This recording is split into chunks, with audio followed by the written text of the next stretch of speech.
ஹல்லேலூயா. கர்த்தருடைய பரிசுத்த நாமத்திற்கு மகிமை உண்டாவதாக. இந்த நாளிலும் உங்களுக்கு அற்புதம் வேணுமா? அற்புதம் இயேசுப்பா உங்கள் வாழ்க்கையில் செய்யணுமா? எல்லாருக்குமே அற்புதம் வேணும், அப்படி தானே? எல்லார் வாழ்க்கையிலும் ஏதோ ஒரு காரியத்தில் ஒரு அற்புதத்தை தேடி தான் நம்ம ஓடுகிறோம். குடும்ப வாழ்க்கையில், பிள்ளைகளுடைய காரியத்தில், தொழிலின் காரியத்தில், சரீர காரியத்தில் ஏதாவது ஒரு அற்புதம் நடந்துராதா அப்படின்னு சொல்லி கர்த்தருடைய சமூகத்தில் அற்புதத்திற்காக நிற்கிறவர்கள் இன்றைக்கு அநேகர். அப்படி ஒரு நபராக இருந்தால் உங்களுக்கு தான் இன்றைக்கு கர்த்தர் கொடுக்குற வார்த்தை. உங்களுக்கு அற்புதம் வேணும்னா இந்த ஒன்றே ஒன்று உங்களுக்கு இருந்தால் போதும். யோசுவா 3:5 நீங்கள் எடுத்து வாசிங்க.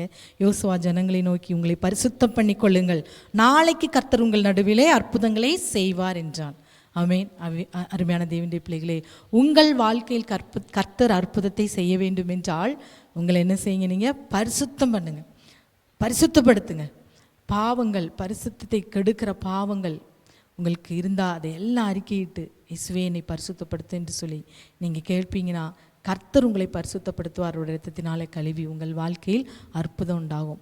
பரிசுத்தம் வந்துட்டாலே அதுக்கு அடுத்த அற்புதம் தான். இன்றைக்கு அநேகர் பரிசுத்தமாய் வாழ ஒப்பு கொடுக்க முடியாதபடி பாவத்தின் அடிமைத்தனத்திலே இருந்து விரும்பாத அந்த பாவத்தையும் செய்து மறுபடியும் சொல்லுவாங்களே, பன்றி என்ன செய்யுமா?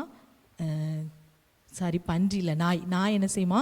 தான் கக்கனதையே திரும்ப திங்கும். அதே போல் பன்றி, கழுவப்பட்ட பன்றி சேற்றில் மறுபடியுமே போய் உருளும். அதே போல் தான் இன்றைக்கு அநேகர் செய்யக்கூடாது, பரிசுத்தமாக வாழ நினச்சாலும் மறுபடியும் அந்த பலவீனங்கள். அப்படி இருக்கிற வரைக்கும் நம்ம வாழ்க்கையிலே அற்புதத்தை காணவே முடியாது. ஏனென்றால் கர்த்தர் பரிசுத்தர். பரிசுத்தமாக வாழ ஒப்பு கொடுத்தீங்கன்னா அங்கே அற்புதம் தான். அப்போது இன்றைக்கு அந்த பரிசுத்தம் எப்படி எனக்கு வரும் என்று சொல்லி நீங்கள் கேட்கலாம். நீங்கள் யோசுவா 7:13 நீங்கள் வாசிப்பீங்கன்றா அங்கே என்ன சொல்லப்படுகிறது? ஜனங்களை பரிசுத்தம் பண்ணி சொல்ல வேண்டியது என்னவென்றால், நாளை தினம் உங்களை பரிசுத்தம் பண்ணிக்கொள்ளுங்கள். இஸ்ரவேலரே, சாபத்தீடானதை உங்கள் நடுவில் இருக்கிறது. நீங்கள் சாபத்தீடானதை உங்கள் நடுவிலிருந்து விலக்காதிருக்கும் மட்டும், இங்கே சாபத்தீடானதை உங்கள் நடுவிலிருந்து விலக்காதிருக்கும் மட்டும் உங்களுக்குள்ளே பரிசுத்தம் இருக்காது. சாபத்தீடான காரியங்கள், உங்களுக்கு சாபத்தை கொண்டு வருகிற எந்த காரியமானாலும், நீங்கள் செய்து கொண்டு இருக்கிற, யாருக்குமே தெரியாது என்று சொல்லி நீங்கள் செய்து கொண்டு இருக்கிற எந்த பாவமானாலும் அது சாபந்தான். அந்த சாபத்தினான அந்த பாவங்கள், மறைவான காரியங்கள் உங்களுக்குள் இருக்கும் என்றால் உங்கள் வாழ்க்கையில் ஒரு அற்புதத்தை காணவே முடியாது. இன்றைக்கு அநேக பெற்றவர்களுக்கு இந்த காரியம் இருக்கிறதுனால பிள்ளைகள் எவ்வளவு முயற்சி பண்ணாலும் பிள்ளைகளுடைய வாழ்க்கையில் ஒரு ஆசீர்வாதம் இல்லாத ஒரு சூழ்நிலை, ஒரு ஆகான் நிமித்தம் ஒரு பாளையமே தோற்கடிக்கப்படுகிறது. அதே போல் இன்றைக்கு சில குடும்ப தலைவர்கள், தலைவிகள் செய்கிற அந்த மறைமுகமான காரியங்கள், கெட்ட பாவங்களினால் முழு குடும்பத்திற்குமே ஆசீர்வாதம் இன்றைக்கு தடையாக இருக்கிறது. அப்போ இன்னைக்கு அருமையான தேவனுடைய பிள்ளைகளை, நீங்கள் ஆசீர்வதிக்கப்படுவது தான் இயேசுவோடைய சித்தம்.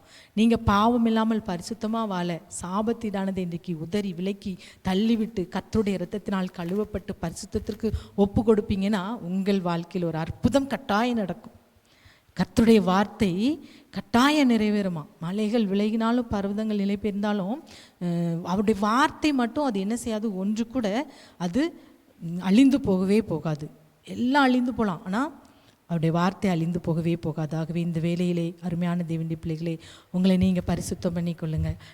நாமே பரிசுத்தம் பண்ணிக்கொள்ள முடியாது, ஆனால் இயேசுவோடைய இரத்தத்தினால் நாம் நம்மை கழுவி சுத்திகரித்து கொள்ள முடியும். அவருடைய இரத்தம் நம்ம என்ன செய்யும்? சகல பாவங்களற கழுவி நம்மை சுத்திகரிக்க அது போதுமானதாகவே. ஒரு இரத்தத்தினால் நம்ம கழுவப்பட ஒப்பு கொடுப்பீங்கன்னா, ஒப்பு கொடுத்து உங்கள் வாழ்க்கையில் இருக்கிற எல்லா சாபத்தினான காரியங்களை இன்றைக்கு அறிக்கையிட்டு விட்டு விடுவீங்கன்னா உங்கள் வாழ்க்கையில் கர்த்தர் அற்புதங்களை கட்டாயம் செய்வார். ஆகவே பொழுது ஜெபிக்கலாம். அப்பாவுமே நாங்கள் நன்றியோடு ஸ்தோத்திரிக்கிறோம்ப்பா.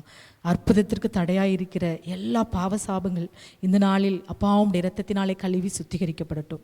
இந்த வார்த்தையை கேட்டு ஒப்பு கொடுத்து ஜெபிக்கிற பிள்ளைகளுடைய வாழ்க்கையில் இருக்கிற எல்லா பாவத்திலிருந்து, எல்லா அக்கிரம கிரியைகளிலிருந்து இயேசுவே உம்முடைய ஆவியினாலும் உம்முடைய குமாரனுடைய இரத்தத்தினாலும் வெளியே கொண்டு வாங்க இயேசப்பா. கழுவி சுத்திகரிங்கப்பா. குமாரன் விடுதலை ஆக்கினால் மெய்யான விடுதலை என்று பார்க்கிறோம். ஆவியானவர் எங்கேயோ அங்கே விடுதலை உண்டு என்று பார்க்கிறோம். குமாரனாகி இயேசு கிறிஸ்துவே, பரிசுத்த ஆவியானவரே, உடைய பரிசுத்த ஆவியினால் எல்லா பாவங்களிலிருந்து விடுதலை ஆக்கி பரிசுத்தத்தை கொடுத்து ஒரு அற்புதத்தை இந்த நாளில் கட்டளையிடுங்க.